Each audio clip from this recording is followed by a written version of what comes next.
Bienvenue à ce nouveau rendez-vous du Club Aglo organisé dans le cadre du Festival de l'Orient-Océan. Aujourd'hui, nous célébrons un jalon historique majeur, les 400 ans de la présence de la Marine nationale à l'Orient. Au-delà de l'anniversaire symbolique, nous allons nous pencher sur une réalité bien concrète que vous avez évoquée tout à l'heure lors de cette table ronde, à travers une question centrale: quel est l'impact économique et stratégique de cette présence séculaire pour notre territoire aujourd'hui et pour la décennie à venir? Donc, nous avons le plaisir d'accueillir... Je suis le contre-amiral Cyril de Jorien, je commande la base de défense de Brest-Lorient. Sur l'évolution stratégique, comment l'Orient continue-t-elle d'évoluer dans la stratégie globale de la Marine nationale face aux nouveaux défis géopolitiques mondiaux? La stratégie qui est nationale, puisque c'est la marine est dépositaire de la stratégie de la nation, mais en tout cas pour les forces que la marine est chargée d'opérer, eh bien l'Orient est effectivement un territoire absolument stratégique, puisque vous savez, nous avons deux bases absolument essentielles, la base des fusiliers marins et des commandos, à la fois base de formation. Tous les fusiliers marins et les commandos sont formés là, un territoire d'entraînement absolument majeur pour nos militaires.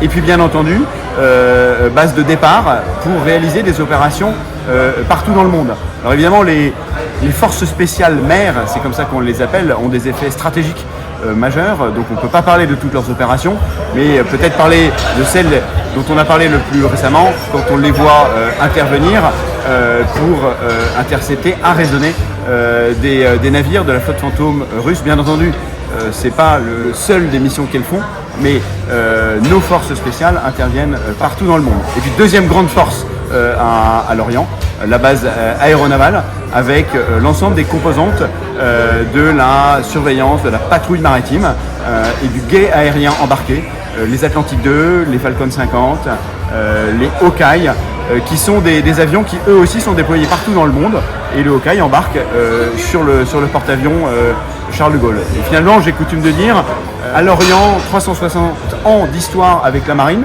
On avait essentiellement des navires à voile, puis des bateaux gris, comme on les appelle, même des bateaux noirs, les sous-marins.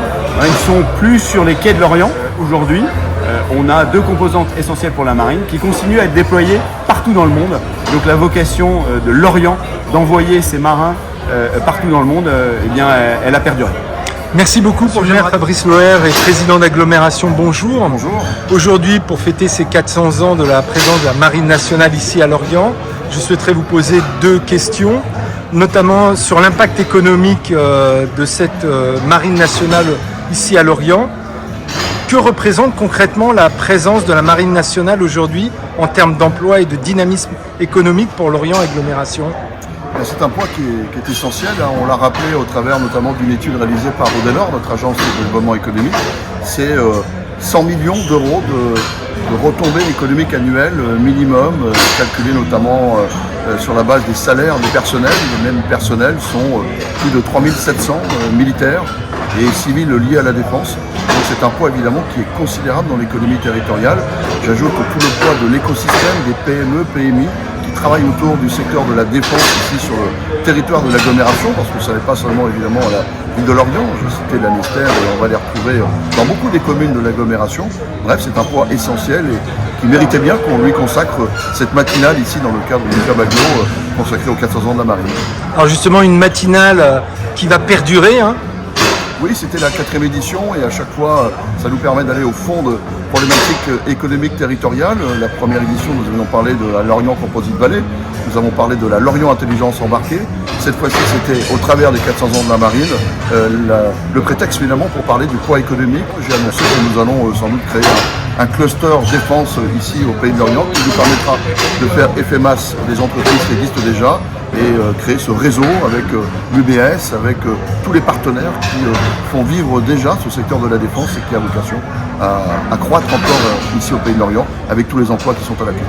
Comment la ville compte-t-elle capitaliser sur cet héritage des 400 ans pour renforcer l'attractivité maritime et industrielle de l'Orient à l'avenir? Bien, vous savez que nous avons connu dans les années 80 et 90 ce qui a pu être vécu par beaucoup de l'Orientais comme un départ de la marine, mais plus que jamais la marine est là. Et les 400 ans, c'est l'occasion de refaire bien sûr un moment d'histoire. À l'occasion des 360 ans de la ville de l'Orient, ce n'est pas la marine qui est à l'origine de la création de l'Orient, mais très vite, ça a été rappelé d'ailleurs par Christophe Cellino tout à l'heure, très vite la marine royale s'installe à l'Orient en 1690. Et donc, les deux histoires sont très parallèles, elles sont intimement liées. Et c'est pour ça qu'au-delà du poids économique de la marine, c'est un lien identitaire très fort. L'Orient, c'est la marine, incontestablement. La marine, c'est pas complètement que l'Orient, il y a d'autres sites en France. Mais nous sommes consubstantiellement liés, c'est très identitaire. Et donc la marine est plus que jamais installée à l'Orient, elle va continuer à se développer. Et mon rôle est d'accompagner ce développement. Nous avons signé en 2025 une convention avec le ministère des Armées qui a trait justement à la place de la marine à l'Orient. Et au-delà de l'aspect militaire des choses, au-delà de l'aspect recherche, il s'agit aussi d'accompagner les personnels qui ont des besoins de logement, des besoins de mobilité, pour les enfants, pour le conjoint. Et c'est tout cela que nous regardons dans cette convention. Et donc, vous voyez que nous accompagnons et nous travaillons ce lien très fort entre la marine et le territoire. Et plus que jamais, il s'inscrit dans l'avenir. Merci beaucoup pour GEM Radio. Pour GEM Radio, je vais vous demander de vous présenter. Alors, je suis Jean-Michel Jacques, député du Morbihan et président de la commission de la Défense et des Forces armées. Alors, on l'a vu, cette table ronde sur les 400 ans de la présence de la Marine nationale ici à Lorient a été fort instructive. Et la question que GEM Radio aimerait vous poser, c'est le lien avec le territoire. Au-delà de l'aspect militaire, comment qualifiez-vous l'intégration et la collaboration de la marine avec le tissu industriel et d'innovation locale ? Alors, le lien est historique. Déjà, la ville de Lorient s'est bâtie autour de la construction navale au moment de la Compagnie des Indes. Et donc, de tout temps et de toute génération, les Lorientais, finalement, ont eu un lien proche de ce tissu industriel. Nombreux dans les familles ont des gens qui ont travaillé à l'Arsenal ou ont été dans la Marine nationale. Et donc, on retrouve un pays, le pays de l'Orient, qui est proche de ses marins et proche de son industrie de défense, de l'Arsenal, ce que l'on appelle maintenant Naval Group. Tout ça, c'est finalement une culture de territoire.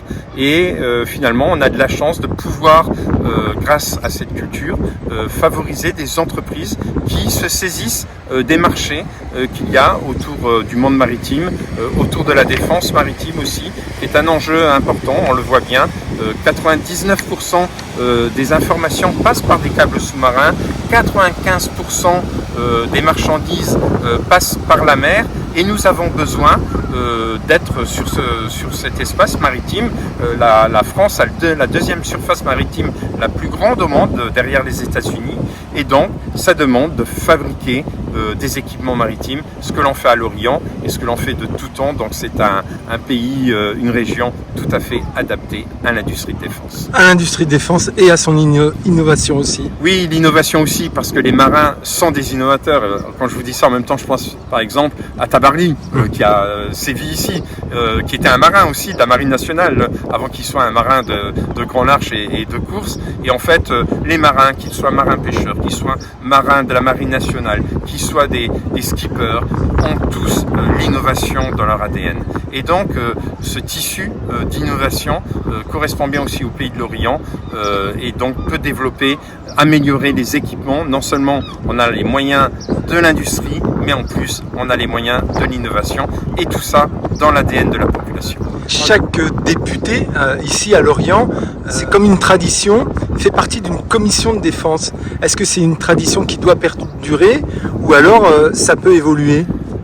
Alors ça peut évoluer, mais ça serait dommage, parce que finalement on voit bien que la construction du pays de l'Orient s'est faite autour de cette histoire maritime, cette histoire de la Marine nationale, et donc quand on est inscrit dans un territoire, c'est important d'être proche de son activité, et donc en étant à la commission de la défense, on comprend mieux les enjeux du territoire lorientais, qui est très large, qui va même loin dans les terres, jusqu'au Fawet, jusqu'à Gourin, parce que les gens qui travaillent ici, parfois, habitent aussi dans ces territoires. Donc c'est important pour les députés du pays de l'Orient de connaître ces sujets-là. Merci beaucoup pour GEM Radio. Bonjour, tout d'abord pour GEM Radio, je vais vous demander de vous présenter. Bonjour, Christophe Serino, je suis historien maritime à l'Université de Bretagne Sud à Lorient. Alors cette notion de maritimité ici à Lorient, elle est importante de... Alors cette notion de maritimité, elle est assez floue d'une certaine façon. Est-ce que c'est un concept ? Mais dans une acception générale, c'est les relations au fond qu'un territoire, que ses habitants entretiennent avec la mer. Et dans cette acception-là, Bien sûr, elle est fondatrice de l'Orient, puisque l'Orient n'existe que par ses ports et il n'existe que par sa relation à la mer. La fondation du chantier de la Compagnie des Indes, c'est d'emblée la création d'un port ouvert sur le monde. La suite de l'histoire dans la seconde moitié du XVIIIe siècle, même si la marine royale était présente dès la fin du XVIIe par période, et notamment au tout début du XVIIIe, une période importante, mais la suite de l'histoire après, c'est la suite de l'arsenal du XIXe qui va innover et qui n'a jamais cessé d'innover. Le développement de tous nos ports, il n'y a évidemment pas que les ports militaires, c'est aussi évidemment l'invention dans les années 20 du port de pêche de Kéroman, le port du Fawédic que tout le monde a oublié et dont les quais couraient jusqu'à la place de la mairie actuellement, et là qui mettait au fond la maritimité au cœur de la cité, et qui ensuite s'est déporté du côté de Kercroise, le port de commerce. Donc au fond, l'Orient et toute l'histoire de la cité, toute l'histoire du développement urbain de la cité, eh bien, repose sur l'invention des ports, la recréation des ports, la réinvention des ports. Et après la Seconde Guerre mondiale et la destruction à plus de 90% de la cité, eh bien, qu'est-ce qui permet à ce site de redémarrer, si ce n'est la maritimité, à savoir repartir sur la réparation et la construction navale, qui est la jambe force historique de fondation du site et qui se maintient aujourd'hui. Et puis une autre jambe force, le port de pêche. Alors la pêche en général, la pêche industrielle en particulier, ces deux grandes jambes de force de l'économie du territoire et qui ont permis à la cité de redécoller très vite. Donc ce lien à la mer, j'ai envie de dire qu'il est consubstantiel de la condition lorientaise. Il y a une tradition ici à Lorient, c'est quand on devient député c'est qu'on intègre une commission de la défense. Est-ce que c'est important de continuer cette tradition ou alors il est aussi tout important de s'intéresser à d'autres justement commissions que celle de la défense en tant que député? Alors soyons clairs, c'est pas que l'orientais, c'est-à-dire que depuis le 19e siècle, la structuration des arsenaux, et ça a perduré jusqu'à la création de DCNS et aujourd'hui Naval Group. Il y a au moins 200 ans d'histoire qui fait que l'on soit à Cherbourg, que l'on soit à Brest, que l'on soit à Lorient ou à Toulon, lorsqu'on est maire de la cité, on n'y coupe pas, on est député. Et quand on est député, on intègre obligatoirement la commission de la défense, puisque les enjeux en termes de travail, en termes de retombées économiques sont considérables. Donc oui, on ne peut que très difficilement imaginer que, encore aujourd'hui, dans ce que nous, les historiens maritimes, on appelle les villes-ports arsenaux, les représentants au niveau national du territoire ne soient pas au premier chef impliqués dans la commission de la défense, même si, bien évidemment, toutes les autres commissions possiblement ont du sens et de l'intérêt. Un historien ne lit pas dans l'avenir, mais c'est de réinterroger en permanence l'histoire de la cité pour repérer les constantes et puis se poser des questions aujourd'hui par rapport à tous nos ports, essayer de se projeter à 10 ans. Vous savez, souvent les grandes études économiques essaient de se projeter à 20 ans, 30 ans, 40 ans. Essayons de nous projeter à 10 ans, réinterrogeons tous nos ports et surtout soutenons tous nos ports, parce que sans le développement de ces ports, vous l'avez compris, c'est toute l'économie d'un territoire qui possiblement serait fragilisée. Merci beaucoup pour GEM Radio, et pour conclure, un grand merci donc à tous nos intervenants pour la richesse de ces échanges et cette table ronde. Ces 400 ans d'histoire commune partagée entre l'Orient et la Marine nationale ne sont pas seulement un fier héritage, mais visiblement le socle solide d'un avenir stratégique et économique partagé. Le Festival Lorient Océan se poursuit autour d'autres événements pour cette journée. Merci beaucoup.